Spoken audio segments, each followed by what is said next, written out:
بسم اللہ الرحمن الرحیم اعوذ باللہ من الشیطان الرجیم۔ محترم سامعین، جیسے میں نے آپ سے ذکر کیا تھا کہ ہم ایک گفتگو کا ایک موضوع لے کے اس کے اوپر گفتگو کا سلسلہ شروع کریں گے، تو اس کا اب سے آغاز کر رہے ہیں، اور اس میں سب سے پہلے ہم ذکر کریں گے حضرت آدم علیہ السلام کا۔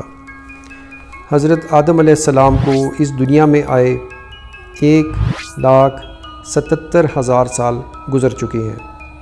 حضرت آدم علیہ السلام اور حضرت سیدنا ابراہیم علیہ السلام کے درمیان میں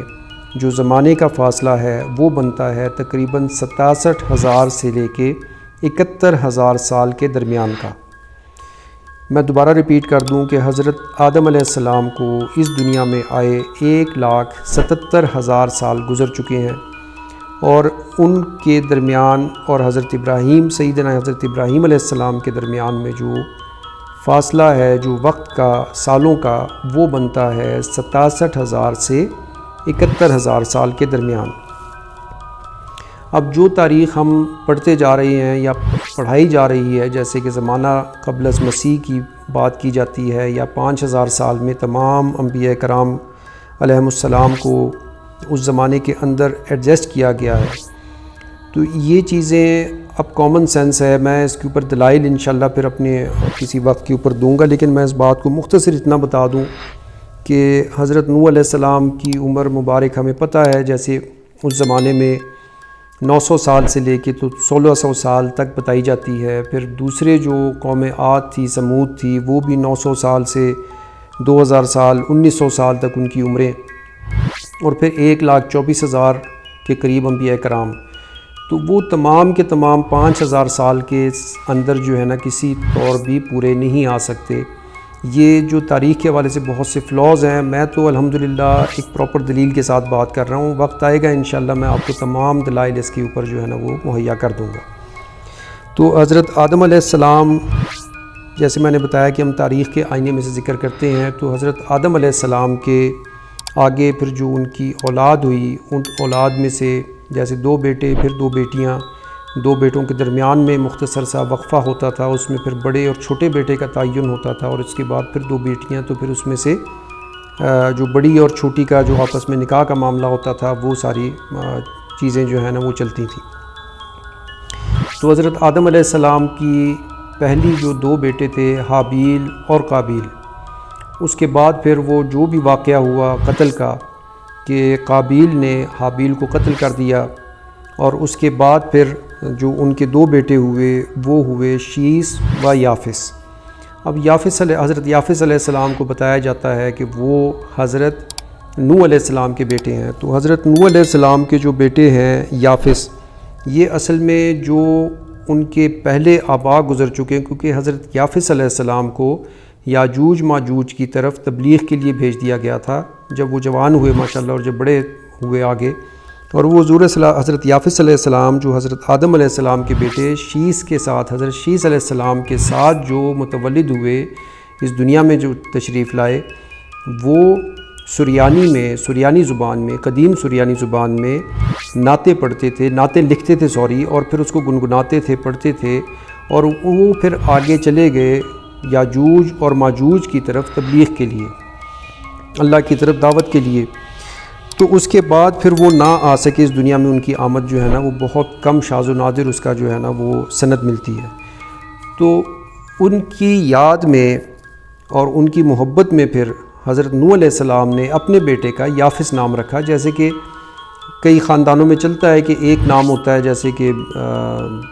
جارج اول، جارج دوم، جارج سوم، جس طرح کے انگریزوں میں، عیسائیوں میں، اور اسی طرح سے جو مسلمان خلفاء گزرے ہیں تو محمد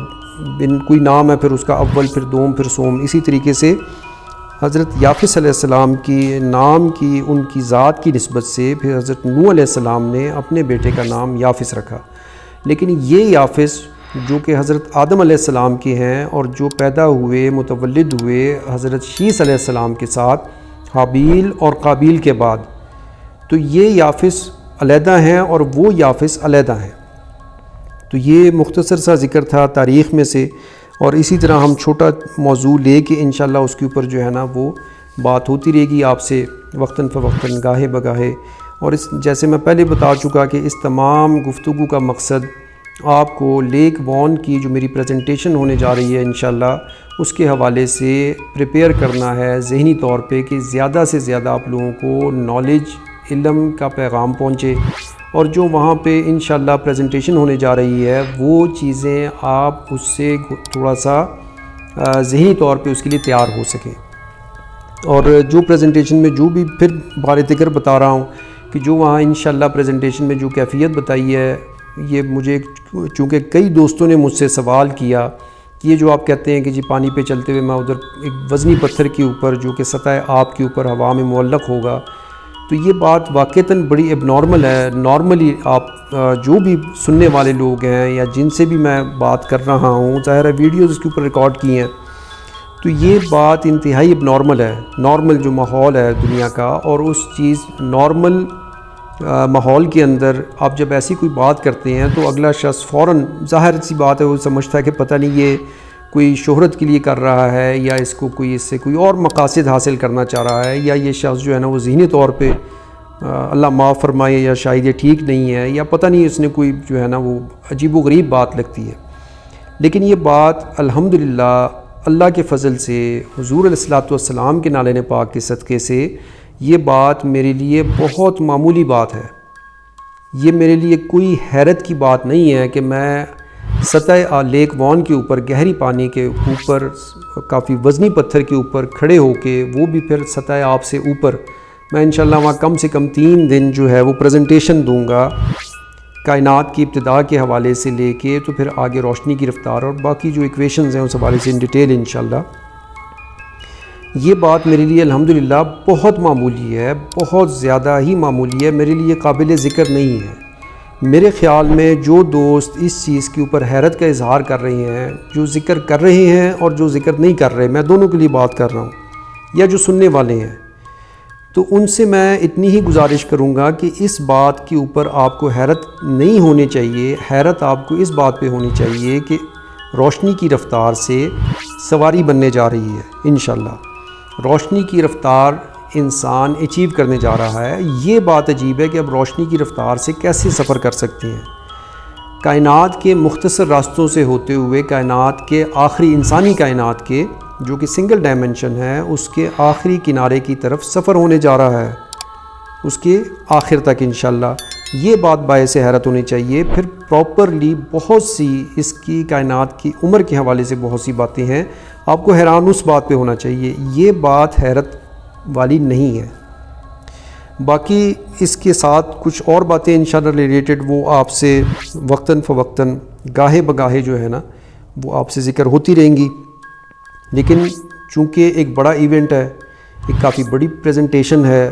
اور مقصد اس سے یہی ہے کہ زیادہ سے زیادہ لوگ آئیں، زیادہ سے زیادہ لوگ جو پڑھے لکھا طبقہ ہے، جو بہت زیادہ پروفیسرز ہیں، سائنٹسٹ حضرات ہیں، سیلیبریٹیز ہیں، پوری دنیا کی، قادیانیوں کے علاوہ، قادیانی کمیونٹی کے علاوہ جتنی بھی دنیا کے لوگ ہیں، کسی بھی مذہب سے وہ تعلق رکھتے ہیں،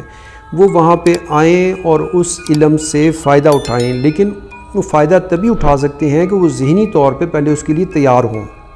آن گراؤنڈ اس کی ریالٹی کے حوالے سے ان کو یقین ہو۔ تو یہ جتنا بھی آپ سے میرا یوٹیوب کے اوپر میں اپنا سارا بزنس، کاروبار، کوئی چیز نہیں کر رہا، یعنی کہ بڑے مشکل حالات سے گزر رہا ہوں، تو وہ صرف اور صرف اس لیے میرا اس میں بھلا آخرت کا ہے۔ ظاہر ہے حقوق العباد کے چیپٹر میں اللہ اور اس کے رسول کی رضا کے لیے سارا کچھ کر رہا ہوں، تو اس چیز میں مجھے جو توقع ہے، جو میرا لالچ ہے، وہ اللہ اور اس کے رسول سے ہے۔ دنیا کے لیے کوئی ایسا معاملہ نہیں ہے۔ ظاہر ہے وہ جیسے میں نے بتایا، آپ سے بھی ذکر کیا، جو شخص کے لیے معمولی بات ہو، ہوا میں معلق پتھر، وزنی پتھر کے اوپر کھڑے ہو کے وہ گھنٹوں آپ کو پریزنٹیشن دے سکتا ہے، یا باقی روشنی کی رفتار سے جو گاڑی ہے اس کے حوالے سے جو ایکویشنز ہیں، پریکٹیکل تھیوری، پریکٹیکل پر ایکویشنز، وہ پراپرلی آپ کو وہاں پہ چیزیں جو ہے پروو کرنے کی اس کو اللہ پاک نے صلاحیت دی ہو، طاقت دی ہو، تو وہ کیا دنیا میں کیا چاہے گا؟ بڑی سیدھی سی بات ہے، بڑی سیدھی سادی اور سمپل سی بات ہے۔ تو مقصد صرف اتنا ہے کہ آپ اس سے تھوڑا سا اس جو بھی وہاں پہ انشاءاللہ پریزنٹیشن ہونے جا رہی ہے، اس میں آپ، میں، ہم سب اس سے اپنی آنے والی نسلوں کو زیادہ سے زیادہ فائدہ اٹھا سکیں، اور جو چیزیں آپ کے فائدے سے ریلیٹڈ ہیں، آپ کی ذات کے فائدے سے، صحت، ایمان، صحت اور علم، نالج، اس کو آپ پراپر لے کے آ سکیں۔ وہ چیزیں جو آپ کی ذات کو فائدہ دیں، اس کو تھوڑا سا میں صرف چھوٹی سی مثال دوں گا کہ آپ بہت بڑے کسی محل میں ہیں، لیکن وہ محل آپ کے وجود سے باہر ہے، وہ آپ کے لیے آپ کے ایمان میں اضافے کا باعث نہیں بن سکتا اگر اللہ نہ چاہے۔ وہ آپ کو صحت نہیں دے سکتا، وہ آپ اسے کہیں لے کے نہیں جا سکتے اپنے ساتھ، ٹھیک ہے۔ آپ اس کے علاوہ جو آپ کی ذات سے ریلیٹڈ چیزیں ہیں، جو کہ آپ کی عمر کو بڑھاتی ہیں، مثال کے طور پہ جو آپ کی صحت کو بہترین کرتی ہیں، جو آپ کی انجوائے جو کرتے ہیں، آپ لائف سے جو انجوائے کرتے ہیں، دنیا کی بات کر رہا ہوں، اس چیز کو زیادہ سے زیادہ انہینس کرتی ہیں، ان چیزوں کا علم آپ کا ہونا چاہیے، تبھی آپ اس سے پراپر فائدہ لے سکتے ہیں، اپنی زندگی سے پراپر آپ تبھی فائدہ لے سکتے ہیں۔ یہ چند گزارشات تھیں، انشاءاللہ مزید آپ کے ساتھ جو ہے نا وہ اس موضوع کے اوپر دلچسپ باتیں، بہت دلچسپ باتیں ہوتی رہیں گی اور چلیں گی انشاءاللہ۔ السلام علیکم۔